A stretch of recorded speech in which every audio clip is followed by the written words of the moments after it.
Hi everyone. నార్మల్గా అమ్మాయిలకి ఏమైనా అవుతే నేను కొంచెం ఎక్కువగా రియాక్ట్ అవుతుంటాను, ఫెమినిజం అనో ఉమెనిజం అనో ఏదో ఒకటి.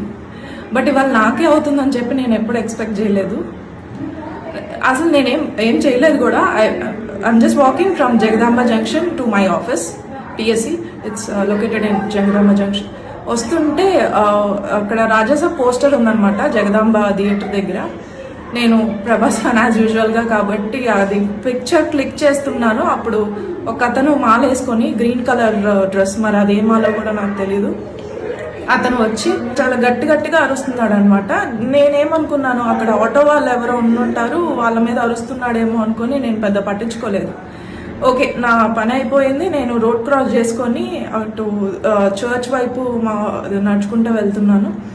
అతను సడన్ గా వచ్చి వెనక నుంచి ఇక్కడ చాలా గట్టిగా స్లాప్ చేసేసి బూతులు, అసలు అలాంటి బూతుల్ని మనం వినుండం కూడా, అలాంటి బూతులు తిట్టేసి నన్ను, నా స్పెక్స్ అక్కడ పడిపోయి విరిగిపోయాయి. ఇది నేను సెట్ చేశాను ఇలాగా. చాలా గట్టి కొట్టాడు అనమాట. ఫేస్ అంతా చాలా రెడ్ అయిపోయింది. అది నేను అసలు ఎక్స్పెక్ట్ చేయలేదు అంత దారుణంగా. నాకు రీజన్ కూడా తెలియట్లేదు అతను నన్ను ఎందుకు కొట్టాడు ఏంటి అని. కొట్టి బూతులు తిట్టి ఆయన వెళ్ళిపోయాడు. కానీ అక్కడ ఉన్న వాళ్ళు, జగదాంబ జంక్షన్ ఎలా ఉంటుందో మీకు తెలుసు, అండ్ ఇది సంక్రాంతి సీజన్, షాపింగ్ జనాలు ఫుల్ ఉన్నారు. ఒక్కరు కూడా రియాక్ట్ అవ్వలేదు, నాట్ ఈవెన్ 1%. అక్కడ అందరూ అదేదో సినిమా చూస్తున్నట్టు చూసి, ఇంకొక పెద్ద మనిషి వచ్చేమో మీకు తెలిసిన వాళ్ళు కాదా, మీ హస్బెండ్ కాదా అంటున్నారు. నేను ఇక్కడ మీకు అతని ఫోటో చూపిస్తాను. అతను నాకు రిలేటెడ్ లాగా అనిపిస్తున్నాడా అనేది నాకు అసలు అర్థం కాలేదు. I was clueless. అసలు ఏం చేయాలి, ఎవరికి చెప్పాలి, ఏం మాట్లాడాలి నాకు అసలు ఏం అర్థం కాలేదు. I call my people at my office, they came and took మీ.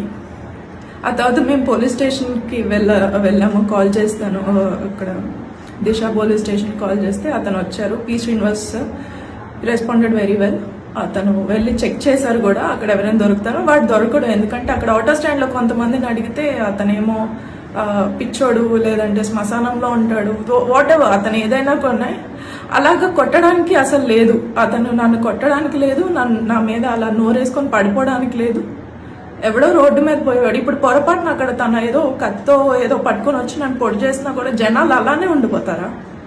మీ ఇంట్లో వాళ్ళకైతే ఇలానే వదిలేస్తారా?